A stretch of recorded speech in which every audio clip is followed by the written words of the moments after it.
Hi, and welcome to The Lowest Crime.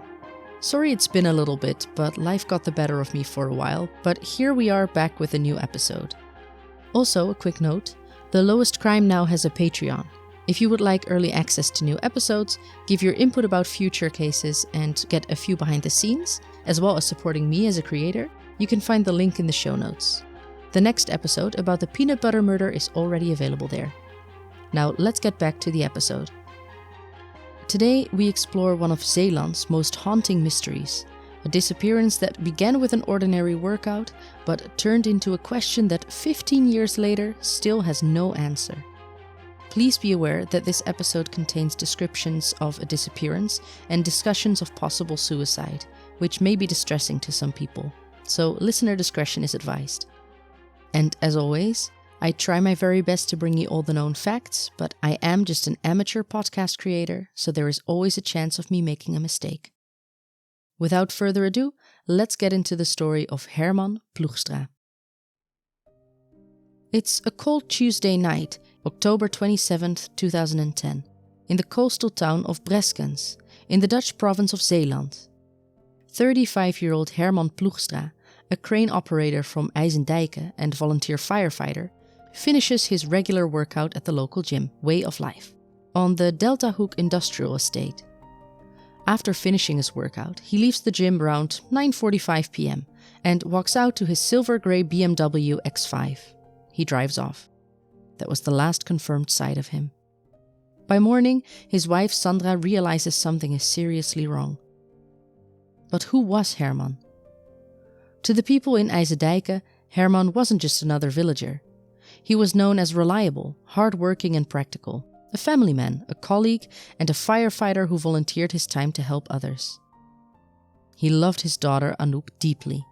She remembers him as a kind but sometimes strict father, the sort who checked her bike tires, helped her with her schoolwork, and always showed up when needed. He was protective and steady, a loving father figure. But there was also another side to Herman, one that complicated the picture of the reliable family man many thought they knew. It was no secret that Herman also had a reputation as a womanizer.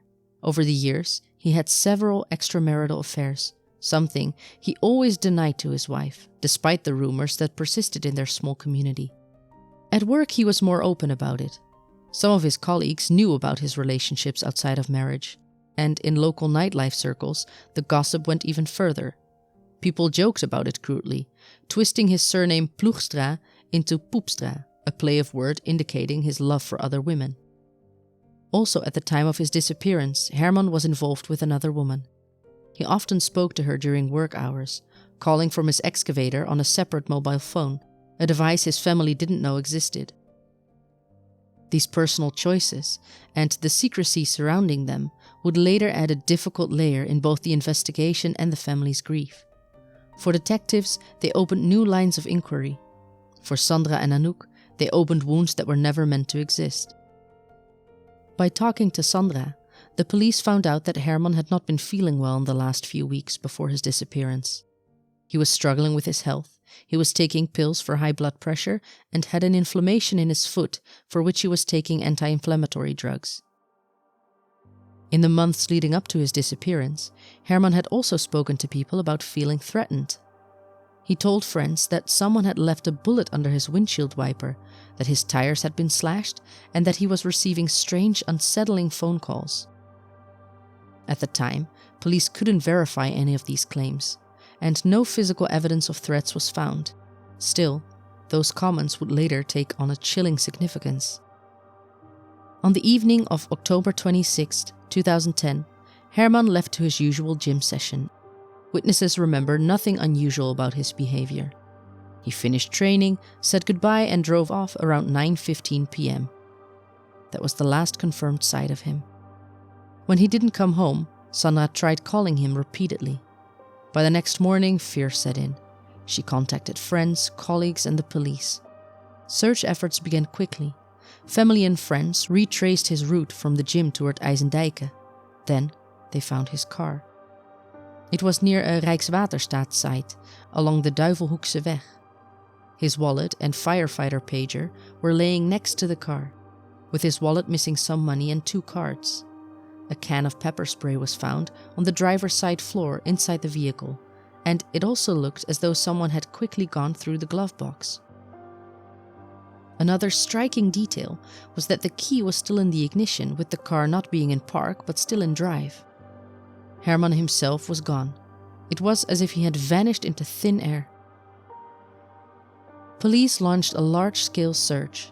They used dogs, helicopters and divers to comb the nearby fields and waterways. But there were no clues, no footprints, no personal belongings, no phone signal, just the car and the empty space where Herman should have been. Later, small blood traces were found inside the BMW, but the initial investigation failed to properly analyze them, and they could not be conclusively linked to a crime. For years, those traces would remain a question mark in the file, one of many. And as the search dragged on without results, speculation grew. Some believed Herman walked away voluntarily. Others suspected an accident, suicide, or foul play. Rumors spread quickly in Zeeland's small communities, but answers stayed out, and within months the official search was scaled down, and the case grew cold. For Sandra and Anouk, life changed completely. Anouk was only 8 years old at the time.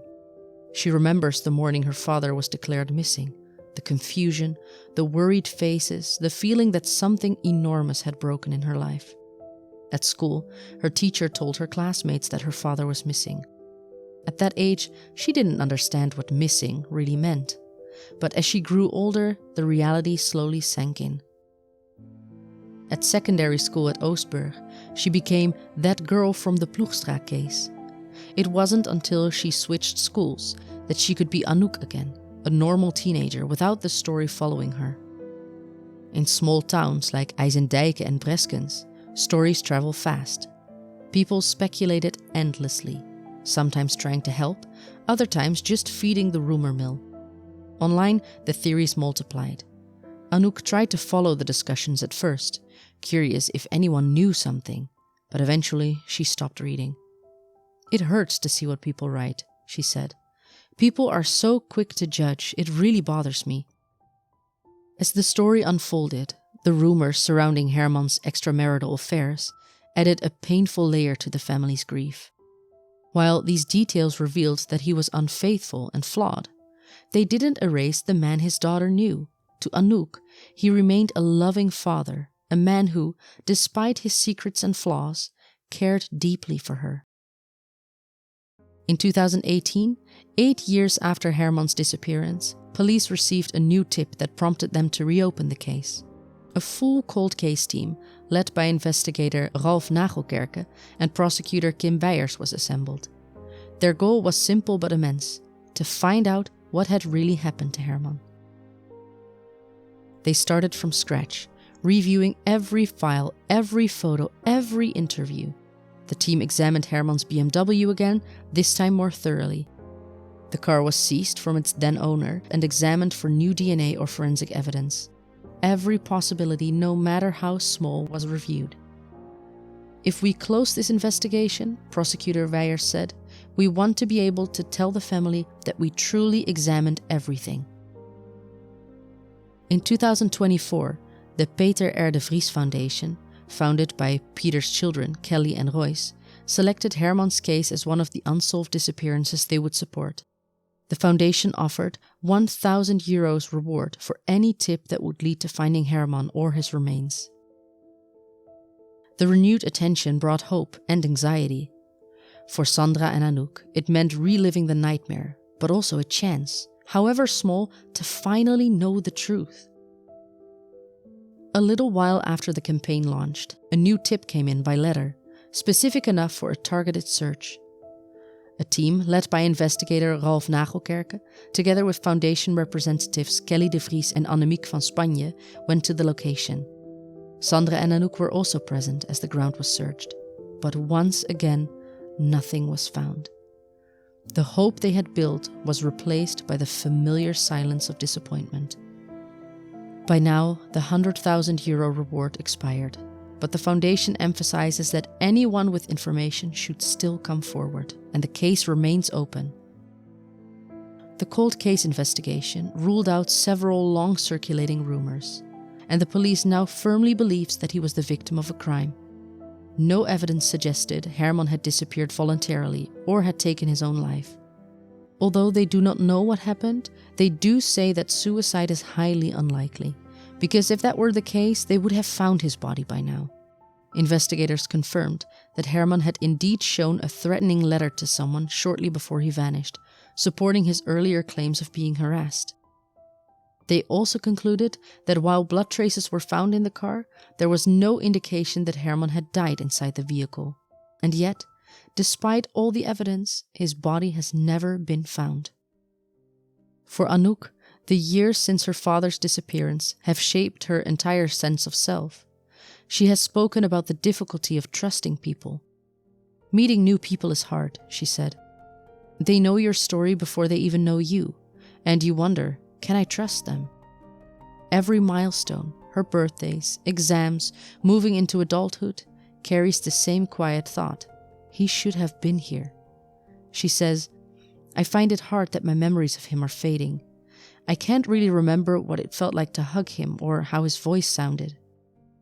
For Sandra and Anouk, not knowing what happened to their loved one is unbearable. All they want is answers. Cold case investigator Ralph Nagelkerke has said that the truth probably lies close to home. The question is, he says, whether people in this community have the sense of responsibility to come forward. Do you stand behind a girl like Anouk, who's been living with this question for years, or do you stay silent? For him and the prosecutor Weijers, the case is not just a police matter, it's a test of conscience. Dozens of officers have worked on it, often in their free time. Every tip is checked, no matter how small. The team says that they have an idea of what might have happened. They speculate that maybe somebody confronted Herman about his extramarital affairs, and maybe it was a confrontation that got out of hand. But without evidence or a body, they cannot prove anything.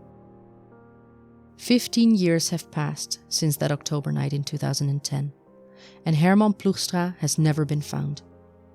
The case remains open. The family continues to live with the same question that began it all. Where is Papa? For Anouk, there has never been closure. No funeral, no grave to visit. Only memories that fade a little more each year, and a hope that one day someone will speak. If you know anything about the disappearance of Herman Ploegstra, no matter how small, you can contact the police or the Peter R. de Vries Foundation. Even after all these years, every small detail matters. And that's where we'll leave it for today. What do you guys think happened to him? Leave it in the comments below. Thank you all so much for listening, and I look forward to seeing you in the next one.